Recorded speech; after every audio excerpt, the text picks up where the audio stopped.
Cylinder ಅಭಾವದಿಂದ ಸಾಕಷ್ಟು ಸಂಕಷ್ಟ ಸದ್ಯಕ್ಕೆ ಸಿಲಿಂಡರ್ ಅಭಾವದಿಂದ ಸಾಕಷ್ಟು ಹೋಟೆಲ್ ಉದ್ಯಮಕ್ಕೆ ಇದೊಂದು ರೀತಿಯಲ್ಲಿ ಹೊಡೆತ ಬಿದ್ದಿರುವಂತದ್ದು. ಇದೀಗ ನಾನು ವಿಜಯನಗರದಲ್ಲಿ ಇರುವಂತಹ ಪ್ರಸಾದಂ ಹೋಟೆಲ್ ನಲ್ಲಿ ಇದ್ದೇನೆ. ಇಲ್ಲಿಯೂ ಸಹ ಏನು ಸಿಲಿಂಡರ್ ಅಭಾವದಿಂದಾಗಿ ಆದ್ರೆ ಇಲ್ಲಿ ಒಂದು ವಿಚಾರ ಏನು ಅಂತಂದ್ರೆ ಜನರಿಗೆ ಯಾವುದೇ ರೀತಿಯಾಗಿ ಊಟದಲ್ಲಿ ಆಗಿರ್ಬೋದು, ನಾಷ್ಟದಲ್ಲಿ ಆಗಿರ್ಬೋದು, ಉಪಹಾರದಲ್ಲಿ ಯಾವುದೇ ರೀತಿಯಾದಂತಹ ವ್ಯತ್ಯಾಸ ಇಲ್ಲ ಅನ್ನುವಂಥದ್ದನ್ನ ಸದ್ಯಕ್ಕೆ ಬೋರ್ಡ್ ಹಾಕಿದ್ದಾರೆ. ತಾವು ದೃಶ್ಯಾವಳಿಗಳಲ್ಲಿ ಗಮನಿಸ್ತಾ ಇರ್ಬೋದು. ಇದೀಗ ನಾನು ವಿಜಯನಗರದಲ್ಲಿ ಇರುವಂತಹ ಪ್ರಸಾದಂ ಹೋಟೆಲ್ ನಲ್ಲಿ ಇದ್ದೀನಿ.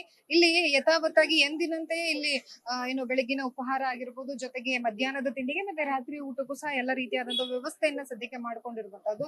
ಆದ್ರೆ ಇವರಿಗೂ ಸಹ ಏನು ಸಿಲಿಂಡರ್ ನ ಅಭಾವ ಕಂಡು ಬರುತ್ತೆ. ಸಿಲಿಂಡರ್ ಅಭಾವ ಇರೋದ್ರಿಂದಾಗಿ ಸಾಕಷ್ಟು ಸಮಸ್ಯೆಗಳು ಖಂಡಿತವಾಗಿಯೂ ಎದುರಾಗುತ್ತೆ ಅನ್ನುವಂಥದ್ದು. ಆದ್ರೆ ಒಂದನ್ನ ನಾವು ಇಲ್ಲಿ ತುಂಬಾ ಗಮನಿಸಬೇಕಾಗಿರುವಂತದ್ದು ಏನು ಅಂತಂದ್ರೆ, ಇವರು ಮುಂಚಿತವಾಗಿನೇ ಒಂದು ಬೋರ್ಡ್ ಅನ್ನ ಹಾಕಿದ್ದಾರೆ. ಗ್ರಾಹಕರ ಗಮನಕ್ಕೆ ತರುವ ನಿಟ್ಟಿನಲ್ಲಿ ಒಂದು ವ್ಯವಸ್ಥೆಯನ್ನ ಮಾಡಿರುವಂತದ್ದು. ಗ್ಯಾಸ್ ಮತ್ತು ಇತರೆ ಪದಾರ್ಥಗಳ ಬೆಲೆ ಏರಿಕೆ ಮಾಡ್ತಾ ಇದೀವಿ ಅಂದ್ರೆ ಗ್ಯಾಸ್ ಅಭಾವ ಏನಿದೆ ಆ ಅಭಾವವನ್ನ ನೀಗಿಸುವುದಕ್ಕೋಸ್ಕರ ಅಂತ ಹೇಳಿ ನಾವು 5 ರಿಂದ 10 ರೂಪಾಯಿಗಳನ್ನ ತಾತ್ಕಾಲಿಕವಾಗಿ ಬೆಲೆಯನ್ನ ಜಾಸ್ತಿ ಮಾಡ್ತೀವಿ ಅನ್ನುವಂಥದ್ದನ್ನ ಒಂದು ಏನು ಬೋರ್ಡ್ ಮುಖಾಂತರವಾಗಿ ಜನರಿಗೆ ಒಂದು ಸಂದೇಶವನ್ನ ತಿಳಿಸ್ತಾ ಇದ್ದಾರೆ. ನಮ್ಮ ಹೋಟೆಲ್ ನಲ್ಲಿ ಯಾವುದೇ ರೀತಿಯಾಗಿ ಅಡುಗೆ ಪದಾರ್ಥಗಳಲ್ಲಾಗಿರ್ಬೋದು, ಊಟದ ವ್ಯವಸ್ಥೆಯಲ್ಲಿ ಬದಲಾವಣೆಗಳು ಕಂಡು ಬರೋದಿಲ್ಲ. ಆದ್ರೆ ನಮಗೆ ಇಲ್ಲಿ ಸಾಮಾನ್ಯವಾಗಿ ಚೇಂಜಸ್ ಕಾಣಿಸೋದು ಅಂತಂದ್ರೆ 5 ರೂಪಾಯಿಂದ 10 ರೂಪಾಯಿ ದರವನ್ನ ನಾವು ಏರಿಕೆ ಮಾಡ್ತೀವಿ ಅಂತ ಹೇಳ್ತಾ ಇದ್ದಾರೆ. ಸೊ ನಾನು ಅವ್ರನ್ನ ಕೇಳ್ತಾ ಹೋಗ್ತೀನಿ, ಯಾವಾಗಿಂದ ಬೋರ್ಡ್ ಹಾಕಿದ್ರು, ಯಾವಾಗಿಂದ ಅವರಿಗೆ ಸಿಲಿಂಡರ್ ಸಮಸ್ಯೆ ಕಂಡು ಬರ್ತಾ ಇರುವಂತದ್ದು.